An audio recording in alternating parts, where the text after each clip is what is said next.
In this video, I'm going to review the new feature in DoseControl software in the PV module.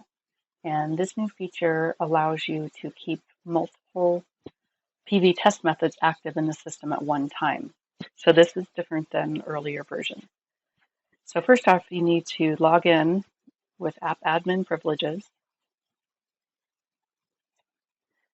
And you go to the module, which is the box with the check mark. And because I'm an admin, I can configure. So you can go to your configuration settings. And as you can see, I already have created a number of different test methods in the software. And you can have, see, I've got 2 active right now. You can have 3, you can have 1. It's up to you. And you can allow, you can have 1 as a default, and you just click the save button.